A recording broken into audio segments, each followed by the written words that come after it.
Today we are installing the Denali CANSmart controller on the 2016 BMW R1200RS.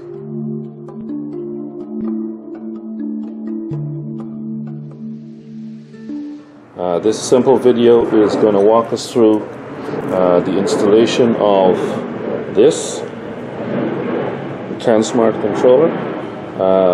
Some other manufacturers refer to their products as the Easy Can from Hex Solutions, and I think that Clearwater has a can opener.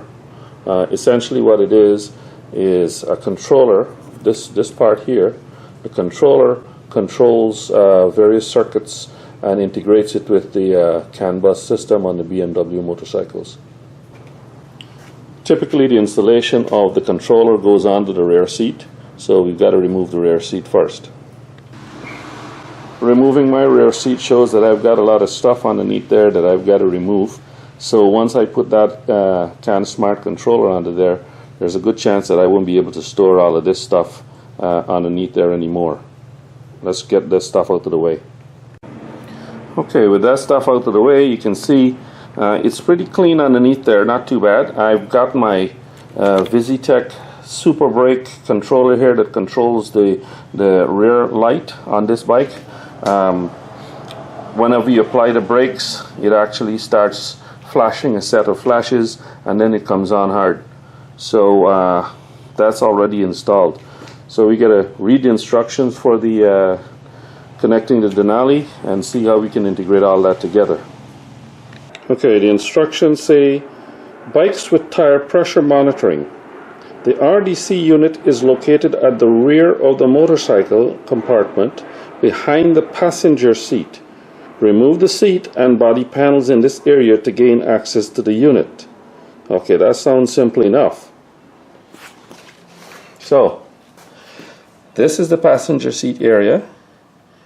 That's the rear of the bike. So one would think that you'd have to remove the panels in this area somehow because it should be back there. So the panels in this area are these panels. You'd think you'd want to remove that. And I said you'd think you'd want to remove that because that's the only way you can get to the back of the bike into the panels in the rear area. That there is the screw for the rear light. But there's not a lot of area there to hold this RDC unit. So figuring something was wrong, check the old internet to find out that the RDC unit is actually stored here under this cross member. That's the RDC unit. So on our RS, the RDC unit is on the left side of the bike. As you're sitting on the bike, it's on the left side of the bike, and the connector is underneath there. Okay, so the instructions from Denali are wrong. I had to clarify that by going to the Easy Can Hex Codes website to get the correct confirmation of the correct location of the RDC unit. So now that I know where the RDC unit is, I just went ahead and pulled this plug out. Okay, it's plugged in underneath there. So that's going to be connected in series with the controller that we're installing. So now that we've reached this point, what I'm going to do is prepare to connect the controller to the battery. I'm actually going to run the wire or run the lead to the battery and just kind of lay everything out, because I want to go and find the location for the controller in the back compartment before I actually do the hookup. Alright, so bear with me. So I went ahead and I hooked up the CANSmart controller to the wire that was hooked into the RDC unit, this wire here. Okay, this one was plugged into the RDC unit. I went ahead and hooked it up here. So all of this is loose.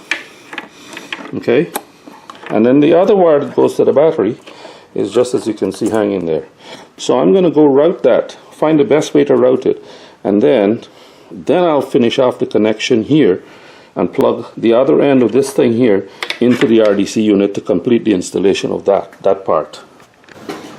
Okay, so as you can see, I left a lot of slack here so that I can maneuver this controller into place loosely while I ran the wire, and I ran the wire underneath the middle of this in a most direct path going to the battery.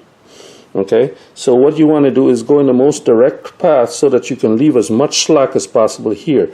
And the reason for that is from time to time you'll need to revisit this little controller to hook up here, to hook up to your computer to program it.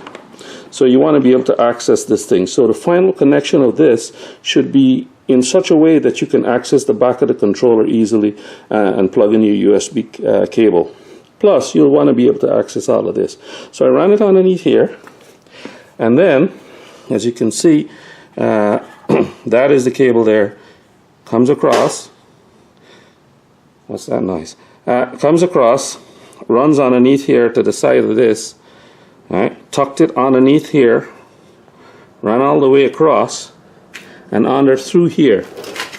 And that comes out underneath here, and then here to the battery. Now, the instructions say to go ahead and remove the fuse that is in here, so I already did that. So now I'm just going to hook up to the negative and to the positive terminals, and then I'll snug back all the wiring all the way back to here and finish off the controller installation in the back. So the connection to the battery is completed. The positive is connected to the orange wire is connected to the positive, the cap is back on, and the other wire, the brown wire, is connected to the negative, plugs back on, wires are snug back up, as I said before, back to this, and then it's run neatly back, and we're back at the back here now. And I've decided, apparently I'm in the flight path of the aircraft going to the airport, so every now and again you'll hear a jet flying overhead. Sorry for that. Now, looking at this compartment here, I'm thinking I'm going to mount it right here. But there's enough slack in the thing there that I can mount it here and then pull it out. And when I need to access the port at the back here, I can access that, no problem. So what I'm going to do is use this cloth, put some alcohol there, and on the underside of the controller, clean it off, and then install that using this handy two-sided dual lock stick-on, I don't know, tape that came with the CANSmart controller. Stick it on and have it mounted there. So here we go. The installation is finished and it's all stuck into place.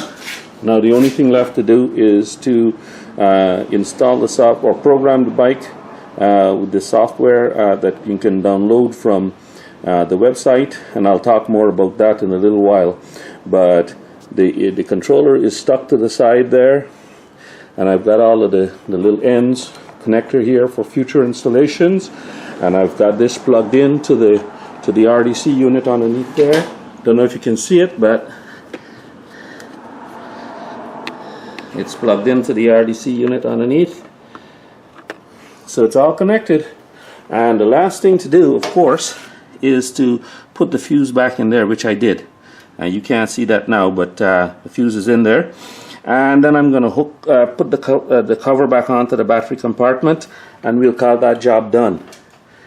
In the next video, I'll talk about installing the lights. I've got a pair of D2 lights that I'm going to be installing on this motorcycle, so that's the next addition to the system.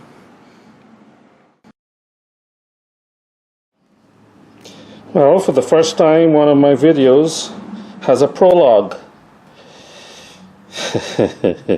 Don't know why I missed this the first time round. The rear seat has to hook into these two holes when you install the seat back into place. I had the controller stuck on here, so it was blocking the hole, so I couldn't put the seat back in place. I had to relocate it to here. So you reuse the same sticky thing, the sticky industrial grade type Velcro pad. I don't know how long it's going to stick there. It's holding for now, but we'll see. But word to the wise, and this is why this video is there, as all my videos, is in the hopes of helping somebody else from making these same mistakes that I did. So don't put it there. Even though it's nice and out of the way so that you get this area for storage, nah, you can't put it there. You got to put it somewhere else. So I just put it here. Alright, talk to you later.